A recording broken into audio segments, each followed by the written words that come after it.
Hey, Brother Dege. I'm from southern Louisiana, Lafayette, down in the swamplands.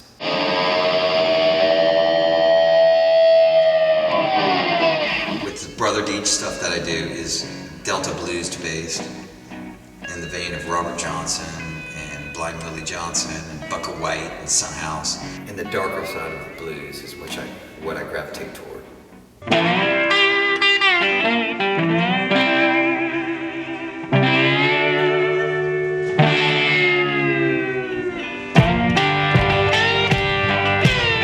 I'm not trying to pretend I'm a cotton picker from 1920. I'm just playing my version of the Delta blues, but it's a 21st century variety.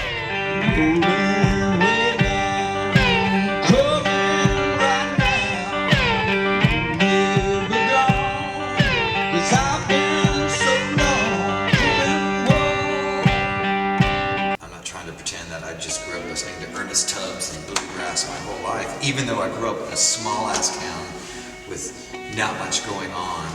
You know, we were just kids watching MTV and driving 2 hours to buy a cool punk rock record, you know? You got the Mississippi River coming down the middle of the United States. Within a 500-mile radius, you have the birth of Delta blues, Dixieland jazz, different forms of jazz, Cajun Zydeco, rock and roll, rockabilly, and who knows what else. There's just a ton of things that if you go from the bottom of the Mississippi River and just swath over like a radar, it's an insane amount of talent and music that's been produced. The South is a poor place, you know. It's been historically exploited by big business or oil companies or whatnot. And anytime you have a lot of pain and people suffering, you're gonna get great art. That's it. I don't care who you are, if in order to make great art, you have to have suffered. You might be a bank teller and had your heart broken 1,000 times, but maybe you're gonna make great art. But it's not made by people that don't suffer. That's my bottom line. You have to have something wrong with you or experienced a lot of life to create great music that resonates with people in a way that can't be quantified or bottled. How come you can make such great music then? What happened to you?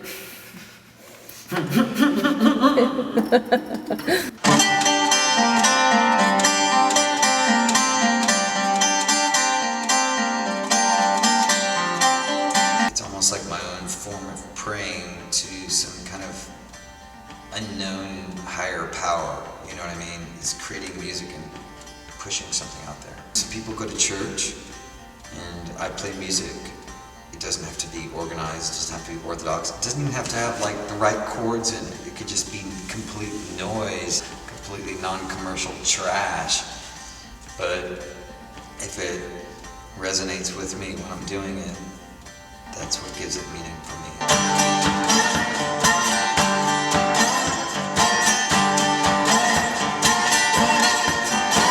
As a kid, all I wanted to do was get the hell out of Louisiana. You know, I just wanted to be away from here. I wanted to see what the rest of the world had to offer. And I traveled around, lived in different cities, but I mean, every time I went away, I always wanted to come back. It's strange. Your first cousin lives next door, and your brother lives across the street, and then there's problems that come with that too, but everybody kind of knows who the fuck you are, so you can't reinvent yourself every 10 seconds. You know what I mean? There's good sides to that and bad sides, you know. Sometimes you get stuck in a rut and people perceive you as who you are, but at the same time it keeps you grounded. You can't necessarily move to some big city and all of a sudden you're fucking Ziggy Stardust. Round and round, round we go. Stop,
true to who you are. You know, you can play banjo. Just don't pretend you're like a cotton picker from 1920.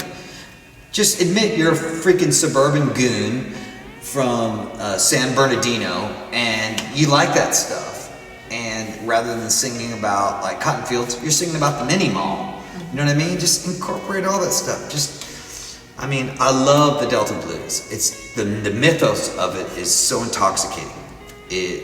You know, obviously it's polluted. It's infected white guys' brains to where they wear fedora hats and they get on YouTube and they play all these, you know, blues tunes, and most of it's horrible. Sorry, but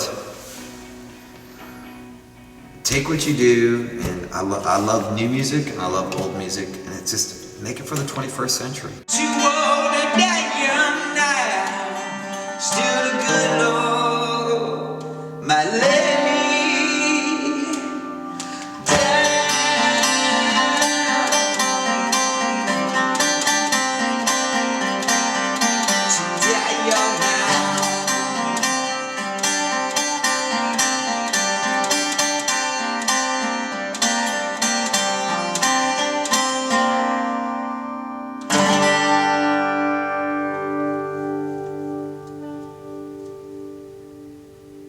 Am I babbling too much? It was Fucking great. beer, man.